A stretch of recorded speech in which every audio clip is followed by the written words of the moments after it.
Welcome back, everybody. We're diving into some really interesting stuff today. Two totally different stories, but they both kind of make you think about power and consequences and like our place in the world. Yeah, that's a great way to put it. The first story, it's all about this world rebuilding after a war between immortals and the gods. Oh, and the second one, Uh-huh. so different. We're going to be like plunged into this ocean that's dying, Yeah. and there's this scientific mission going on, but they find something totally unexpected. It really makes you question what's real and what's myth and what happens when those lines start to blur, right? I love that.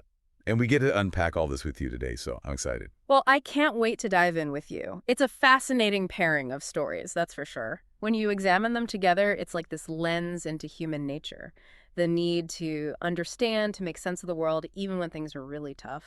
So that first story, like you said, it's a world in ruins. And it's all because of this war between these immortals, Kai and Irya, and the gods who, I guess, kind of controlled them. Right. And Kai and Irya, they fought for their freedom, for the right to just choose their own destiny, and they won. But it came at a cost. A huge one. No more immortality. And a world that's just shattered. Makes you wonder, you know, was it worth it? That's the question, isn't it? The story, it doesn't give you any easy answers. It's more like, here's this super complex situation. What do you think?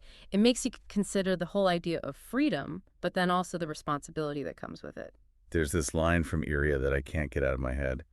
She says, "Now comes the truly hard part, living with the mess we made." Whoa. Like, even when you're fighting for something good, right, there are always consequences, stuff you didn't see coming. Absolutely. It's that moment where the fighting stops. But the struggle, it doesn't end. It just becomes something else, something new, rebuilding, living with the choices you made. And then there's that description of Kai and Irya. Ugh, it's haunting. Broken weapons laid aside. I mean, what does that even mean for beings of that much power to be broken? Right. It's such a powerful image, and it could mean so many things. Like, on one hand, it could be that they're damaged, really damaged by everything they went through. There's this sense of tragedy there. But there's this other way to see it, too. Tell me. Like, what if it's not tragic? What if it's actually freeing? They're not tools anymore. The gods can't use them, can't make them do their bidding. It's like their brokenness is what makes them whole. I never thought about it like that. They had to, like, break out of their old roles to be free, even if Right. it meant being broken themselves. It's pretty profound. Makes me think about those times when I've had to just let go of something I thought was really important, just so I could grow. Have you ever been through something like Oh, that? yeah, absolutely. It's like a universal thing, that process of transforming, shedding old stuff who you thought you were to make room for something new. And it's almost never easy. You got to face your limitations. And that can feel like breaking. It's like they say, right, the light gets in through the cracks. I love that. And it makes me think about the ending of this story, because we don't really know what happens, what Right. kind of world they'll build, what challenges they'll face now that they're not immortal. It's like the real struggle is just beginning. Totally. That open ending, it's on purpose. The author, they want us to think about it, about what free will really means, how power changes, what it takes to rebuild after everything's been destroyed. It doesn't give you the answers, just more Right. questions. Exactly. It's messy, right? And that's life. It makes you think, it makes you question, and that's what good stories should do. I'm with you on that. Yeah. So for me, the big takeaway is this: freedom. It's Mm. not a destination, it's a journey. A really tough one sometimes. Would you agree? Yeah, 100%. The story, it pushes you to really own your choices, to see the cost of freedom, and to realize that fighting for what you believe in, it never really ends. It just keeps evolving. Okay, so let's shift gears now. Ready to dive into that second story? Mm. You know, the one with the dying ocean. Let's do it. I'm ready for a change of scenery. This one, it's about Captain Anya and her crew. They're on this mission, a scientific mission. They're trying to figure out what's happening to the ocean, why it's dying, but what they find. Well, it's not just science, it's something way bigger, something that changes how they see everything. I love how it plays with your expectations. Like, you go in thinking, okay, this is about science, about finding a solution, but then, bam, it throws you into this world of myth and intuition, and it makes you wonder, what if the answers we're looking for aren't just in science? Right, like what if there's more to it than that? Exactly. It's like, what if those old stories, the ones we dismiss as fairy tales, what if they hold some truth, some Yeah. wisdom we've forgotten? Hmm. That's deep. And that's what the story's trying to get us to think about. For sure. Oh, and that scene where they first encounter the creature, the Leviathan.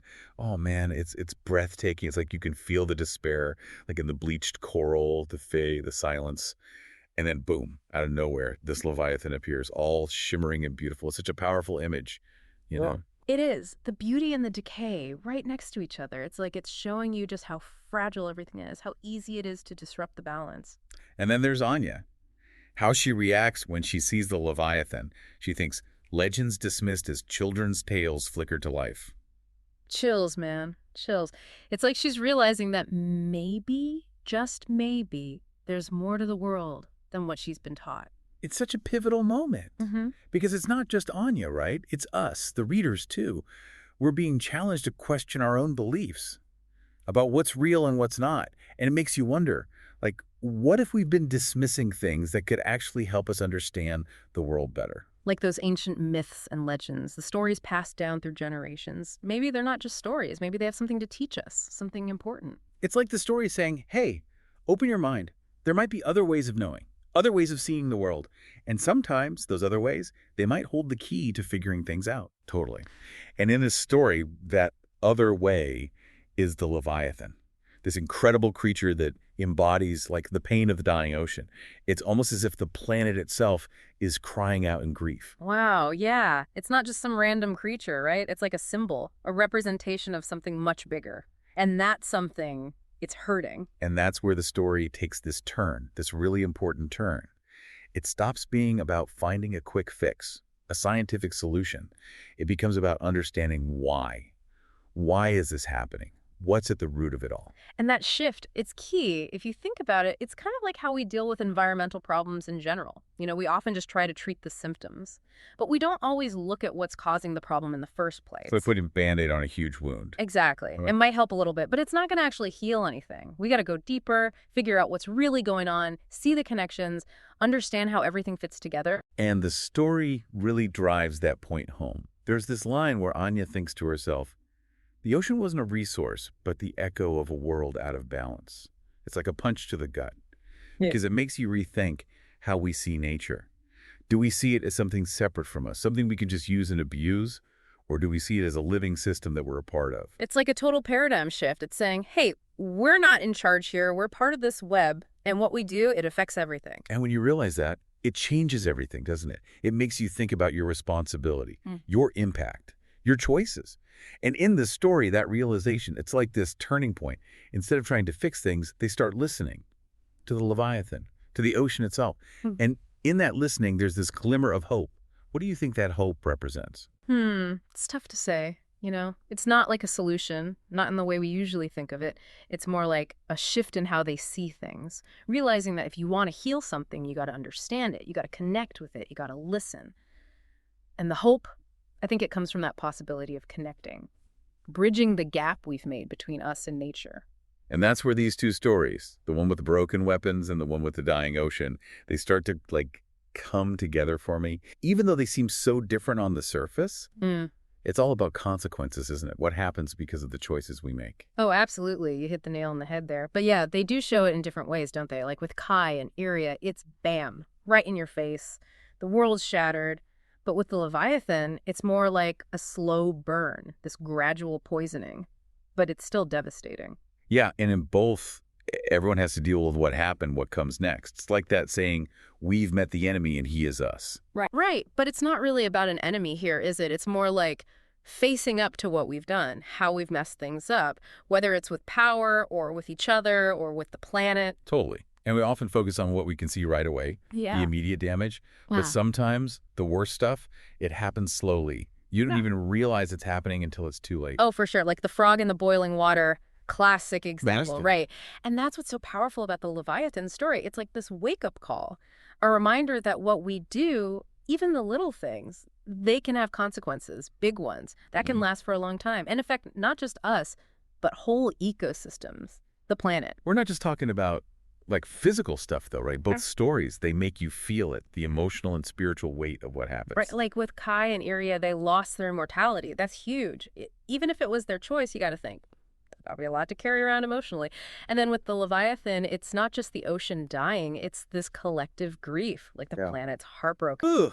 Yeah, it makes it so much more real. Like it's not just an environmental problem, it's a spiritual one too. Absolutely. It's like we're saying, hey, we're not just minds and bodies, we're spirits too. And everything we do, it affects all those parts of ourselves. And that's reflected in nature too. We can't just fix the physical damage. We got to deal with the emotional and spiritual stuff too. The grief, the loss, the desire to heal. And that brings us back to this idea of balance, doesn't it? Both stories, it's there.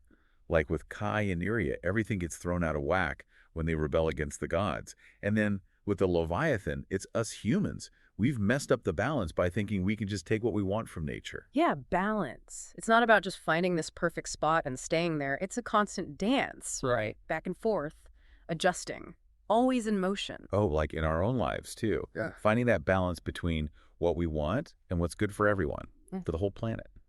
So how do you think these stories see restoring that balance? Because both situations, it's been totally messed up. Well, they both have different ways of looking at it, which is interesting. Like in the first story, it's about taking control.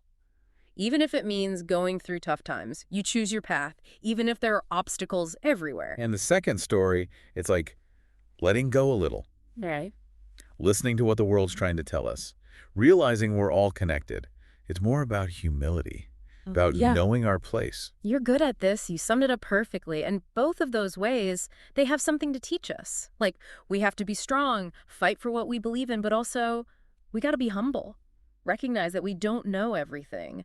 Be open to learning from the world around us, from people who see things differently. It's like finding that sweet spot between pushing for what's right and being open to hearing other perspectives. It's not easy, though, is it? It takes work. You got to look at yourself, your own biases, and you got to be willing to keep learning, to grow. So, thinking about our listener right now, what would you say is like the big takeaway from all this? What's the point of thinking about balance and consequences? Yeah. Why should they care? Well, to me, it's realizing that what we do matters. It has ripple effects. And those ripples, they can go further than we think. It's about being mindful, considering how our choices might impact things, not just for us, but for everyone, for the whole world. It's not about being scared to do anything, Yeah. right? It's about understanding that we have power. We can make a difference. But that power comes with responsibility. Absolutely. And it's not just individual power, it's collective too. When we work together, we can create real change. Both stories, they're like this call to action. Pay attention. Listen. Whether it's that little voice inside you or the whispers of the wind or the cry of the ocean. Be present. Be aware. Be engaged. I love that. And sometimes those whispers, they hold the answers we've been searching for. You know, the answers aren't always out there somewhere. They might be right inside us. Just gotta be quiet enough to hear them. You know, one thing that really struck me about both of these stories is the idea of hope.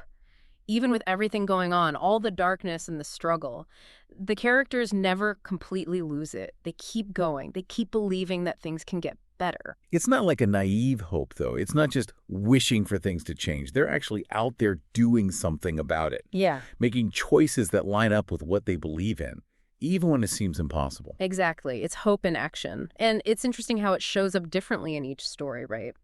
Like with Kai and Arya, their hope is all about taking control. They may be messed up, but they still have the power to shape their own destiny, to rebuild things the way they want to. Yeah. And in the Leviathan story, hope comes from understanding, from connecting with the natural world. It's that moment when people finally start listening to the ocean, realizing that we're all connected, we're all part of this. It's beautiful, really. But in both stories, hope isn't a guarantee. It's not like it's just going to happen. It's a choice. You got to decide to keep fighting, to keep believing, even when things are tough. It's like hope is a muscle you have to keep working out. The more you use it, the stronger it gets. The more you act on it, the more real it feels. And that's such a powerful message. No matter how dark things get, hope is always there. It's inside us. It's in the choices we make. It's like that quote, hope is being able to see that there is light despite all of the darkness. And these characters, they choose to see that light. They keep moving towards it, even when everything's falling apart around them. And you know, sometimes that's all it takes. Just that one choice, that decision to keep hoping. It can spark something bigger. It can inspire other people, create a movement, shift how we see things. Like a tiny seed planted in the dark. You might not see it bloom right away, but it's there, growing, And just planting that seed, having that hope, it's an act of defiance, an act of creation. It's something we can pass on to others. That's a beautiful way to think about it. It's like a legacy. And maybe that's the biggest lesson these stories teach us. Even when the world's messed up, even with all the conflict and the pain, hope isn't lost. It's inside each of us. And when we choose hope, when we act on it, we become part of something bigger. We become the change we want to see in the world. So as we wrap up today's deep dive, I want to leave you with this question. What seeds of hope will you plant today? What can you do, even if it's something small, to make the world a little bit better, a little bit kinder? Because even in the face of all the challenges we face, the power to choose hope, to choose change, it's within each of us. So well said. Remember, every little thing you do, every act of kindness, every step towards healing, it matters. We might not see the whole picture, but all those little pieces, they come together. They create something beautiful, something resilient, something full of hope. Thank you for joining us on this journey. We hope this deep dive has given you some new ways to look at things, some new ideas to think about, and maybe even a little bit of hope to carry with you. Keep exploring, keep questioning, and keep choosing hope. Until next time, happy diving.